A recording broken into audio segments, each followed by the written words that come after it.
கர்த்தராகிய இயேசு கிறிஸ்து நாமத்தினாலே இந்த நாளில் உங்களுக்கு வாழ்த்துக்களை தெரிவித்துக் கொள்கிறேன். எப்படி இருக்கீங்க? சந்தோஷமாக இருக்கீங்களா? மகிழ்ச்சியாக இருக்கீங்களா? இந்த நாளில் உங்களை சந்திக்கிறதுல மிகுந்த மகிழ்ச்சி அடைகிறேன்.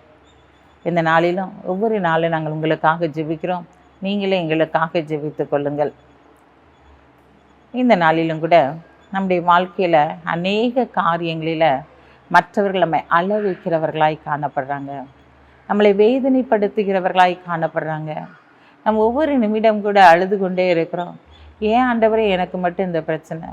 எல்லாரும் சந்தோஷமாக தானே இருக்கிறாங்க, ஆனால் என்னை வார்த்தையால் குத்தி என்னை வேதனைப்படுத்துகிறாங்களே, என் சூழ்நிலை என்னை வேதனைப்படுத்துகிறதாய் காணப்படுகிறதே, என் குடும்பத்தில் இருக்கிறவர்கள் ஒருபுறம் என்னை வேதனைப்படுத்துகிறார்கள் என்று சொல்லி நீங்கள் அழுது கொண்டிருக்கலாம். இன்றைக்கு ஆண்டவர் உடைய வாழ்க்கையில் ஒரு அற்புதத்தை செய்ய போகிறார். ஏன்னா அள வைத்த மனிதர்கள் முன்பாக உங்கள் தலையை உயர்த்த போகிறார். இன்றைக்கு அதே ஆண்டவர் தான் சொல்கிறாரு, மகனே மகளே, யாரெல்லாம் உன்னை அள வைத்தார்களோ அவர்கள் மத்தியில் ஒரு உயர்வை நீ காண போகிறாய். நான் உன்னை உயர்த்தும்படியாக நான் கடந்து வந்திருக்கிறேன் என்று சொல்கிறார்.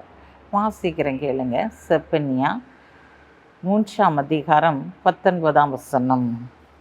இதோ அக்காலத்திலே உன்னை சிறுமைப்படுத்தின யாவரையும் நான் தண்டிப்பேன், நொண்டியானவனை ரட்சித்து தள்ளுண்டவனை சேர்த்து கொள்ளுவேன். அவர்கள் வெட்கம் அனுபவித்த சகல தேசங்களிலும் அவர்களுக்கு புகழ்ச்சியும் கீர்த்தியும் உண்டாக்க செய்வேன். அவர்கள் வெட்கம் அனுபவித்த சகல தேசங்களிலும் புகழ்ச்சியும் கீர்த்தியும் உண்டு பண்ணுவேன். இந்த நாளில் சிறுமைப்பட்ட யாவரையும் நான் தண்டிப்பேன் அப்படின்னு சொல்கிறாரு. இந்த நாளில் ஒன்றுக்கு உதவாதவங்க அப்படின்னு சொல்கிறவங்கள ஆண்டவர் ரட்சிப்பாராம். ரட்சிக்கிறது மாத்திரமல்ல, உங்களை புகழ்ச்சியும் கீர்த்தியுமாய் வைப்பேன் என்று சொல்லுகிறார். பிரியமான சகோதரனே சகோதரியே, உன்னுடைய வாழ்க்கையில் எந்தெந்த காரியத்திற்கெல்லாம் நீ அழுது கொண்டிருந்தாரையோ அந்த காரியத்திலே ஒரு உயர்வை ஆண்டவர் கொடுக்க போகிறார். யாரெல்லாம் உன்னை சிறுமைப்படுத்தினார்களோ, யாரெல்லாம் உன்னை ஒன்றுக்கு உதவாதவர்கள் என்று சொல்லி தள்ளுண்டவர்களைப் போல, உன்னை நொண்டியானவனைப் போல உன்னை வைத்திருந்தார்களோ அவர்கள் மத்தியில் உன்னை உயர்த்தி உன்னை புகழ்ச்சியும் கீர்த்தியுமாய் வைக்கும்படியாய் கடந்து வந்திருக்கிறார். இந்த நாளிலே நீ எதிர்பார்ப்பதற்கு மேலான காரியத்தை அவர் செயல்படுத்த போகிறார். இந்த நாளிலும் ஆண்டவருடைய கரம் உங்கள் கூட இருக்கிறபடியினால எதெல்லாம் நீங்கள் அழுதீங்களோ அந்த காரியத்திலெல்லாம் ஒரு உயர்வு கடந்து வருகிறது. ஞானம், அறிவு, புத்தி என்பது அவருடைய கரத்திலிருந்து வெளிப்படுகிறது. அது அற்புதமானவைகளாய் காணப்படுகிறது. அப்படிப்பட்ட அற்புதத்தை செய்கிறவர் இன்றைக்கு உன்னுடைய வாழ்க்கையில், உன் பிள்ளைகளுடைய வாழ்க்கையில் உன்னை புகழ்ச்சியும் கீர்த்தியுமாய் வைக்கும்படியாக அவர் கடந்து வந்திருக்கிறார். எந்த காரியத்திலலாம் புகழ்ச்சியும் கீர்த்தியும் வேணும் என்று சொல்லி நீங்கள் எதிர்பார்ப்போடு காத்திருக்கலாம். ஆண்டவர் இந்த நாளில் உங்களை உயர்த்தும்படியாக, உடைய பிள்ளைகளை ஆசீர்வதிக்கும்படியாக, யார் முன்பாக நீங்கள் அழுதீர்களோ, யார் உங்களை அள வைத்தார்களோ, எந்த குடும்பத்திற்காக நீங்கள் அழுது புலம்பினீர்களோ அந்த குடும்பத்தில் ஒரு ரட்சிப்பை தேவன் கொடுத்து இந்த நாளிலே அநேக குடும்பங்களுக்கு உங்களை ஆசீர்வாதத்தின் பாத்திரமாய் தேவன் மாற்றப் போகிறார். நீங்கள் நினைக்கலாம், ஒன்றுமே என் வாழ்க்கையில் நடக்காதுன்னு. இல்லைம்மா, நிச்சயமா ஆண்டவர்களுடைய வாழ்க்கையில் அற்புதத்தை செய்ய போகிறாரு. இன்றைக்கு நீங்கள் வெட்கப்பட்ட இடத்திலே, தேசத்தில் இருக்கிற இடத்துல ஆண்டவருடைய புகழ்ச்சியும் கீர்த்தியுமாய் வைக்க போகிறார். அவர் உங்களை புகழ்ச்சியும் கீர்த்தியுமாய் வைக்கணும்னா அவர் உங்களை நிச்சயமாகவே ஆசீர்வதித்தாதான் நீங்கள் அநேகருக்கு கொடுக்கிறவர்களாக, போதிக்கிறவர்களாக, போஷிக்கிறவர்களாய் மாற்றப்படும் போது மட்டும்தான் அங்கே இந்த நாளில் என்ன நடக்கும்? புகழ்ச்சியும் கீர்த்தியும் உண்டாகும்.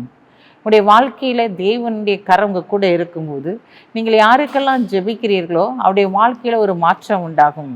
அவருடைய வாழ்க்கையில் அற்புதம் நடைபெறும். அது நிமித்தம் தேவனுடைய நாமத்தை மகிமைப்படுத்தும் போது அங்கு புகழ்ச்சியும் கீர்த்தியும் உண்டாகும். நீங்கள் கைடிச்சிற பிரயாசத்தை தேவன் ஆசீர்வதிக்கும் போது உங்களுக்கு புகழ்ச்சியும் கீர்த்தியும் உண்டாகும். உங்களுடைய பிள்ளைகளுடைய படிப்பிலே இந்த நாட்டில் எல்லாவற்றிலும் முதலிடத்தில் தேரும்போது உங்களுக்கு புகழ்ச்சியும் கீர்த்தியும் உண்டாகும்.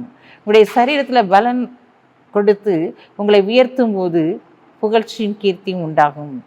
பிரியமான சகோதரனே சகோதரியே, உன்னுடைய வாழ்க்கையில் தேவன் செய்ய போகிற காரியம் மிகவும் அதிசயமாய் காணப்படுகிறது. நீ அழுது கொண்டிருக்கிற காரியத்திலே தேவன் ஒரு உயர்வை கொடுத்து உன்னை புகழ்ச்சியின் கீர்த்தியுமாய் வைப்பார். கண்களை மூடி ஜெபிப்போம்.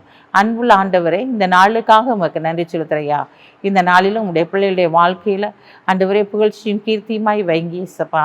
இந்த நாளில் அழுது கொண்டு இருக்கிற காரியத்திலே ஒரு உயர்வை கொடுத்து உங்களுடைய பிள்ளைகளை நீர் கனப்படுத்தி ஆசீர்வதிக்கப்படுற தயவுக்காய் உமக்கு நன்றி செலுத்துகிறோம். இந்த நாளில் பிறந்த நாளை திருநாளை கொண்டாடுகிற பிள்ளைகளை இயேசுவின் நாமத்தினால் ஆசீர்வதித்து ஜெபிக்கிறேன் இயேசப்பா.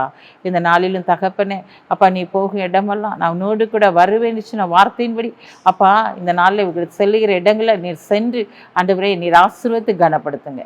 இயேசுவின் நாமத்தில் ஜெபிக்கிற நல்ல பிதாவே, ஆமென்.